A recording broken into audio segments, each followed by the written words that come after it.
for just waking up. For the first time, I really set the intention to be aware of how I feel inside. So it's something that I started a bit yesterday, but I went deeper into it today with my practice.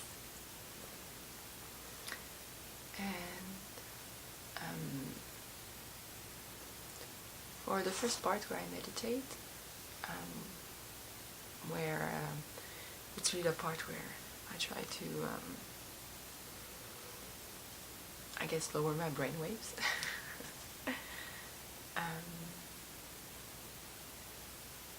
I could really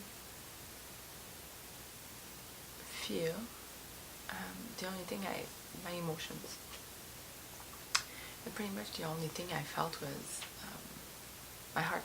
I could feel like a big ball right here, but instead of the rest of my body didn't exist at the time. It was a very special feeling. With the process I'm going through lately, it made sense to me that I had this pressure here, so I'm not worried, or it didn't come as a surprise.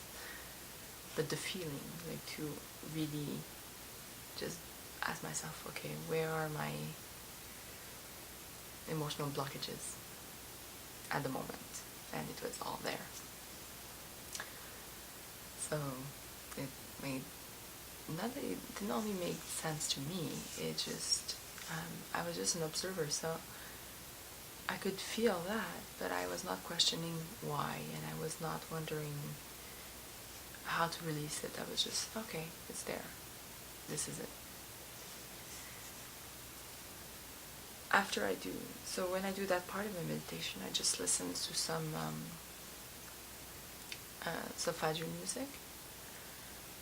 And for the other part, it's the guided meditation I do from Joe Dispenza. And as I'm reading his book, I really entered into the part where he talks about brainwaves and how to do a good meditation practice. So a little bit how we should feel, how it should be, how we should do it. So I applied whatever I read yesterday for my full meditation today. So the heart thing was also part of what I read yesterday. But during the guided meditation, it was interesting. Sometimes I felt like maybe I was falling asleep a little bit. And I learned through the book that I was not. So when we have a bit of a head nod when you meditate, it's actually your frequency that's lowering. So your body, usually when we go to sleep, he says that usually when we go to sleep, we're laying down, so we don't really feel that. We just fall asleep. But when you meditate, you do feel it, so it's a good indication that you are actually going into that meditative state. So that slows down. But it was interesting because at some point, I really truly could not feel my body anymore. Like, the whole thing, it's as if it did not exist anymore. It was not present. I was somewhere else. And the only thing that happened, I could hear everything he said throughout the guided meditation. So I didn't lose track of what he was saying. And because I couldn't do anything with my body, it's as if my body wasn't there anymore. It's as if I was just taking in the instruction. I was not thinking, do I do this right? Is this what it means? And then skip, because I'm kind of thinking, skipping one of the steps.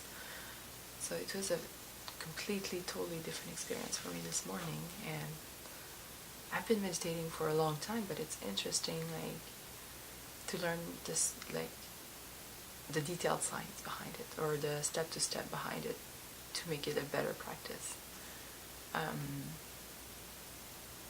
or a more efficient practice, like when there's a purpose to it, not just to relax, but when there's actual like healing and you want to go and play in your subconscious. This is how you make sure that you access it properly. You're not just relaxing, you're really like doing some subconscious work at the same time.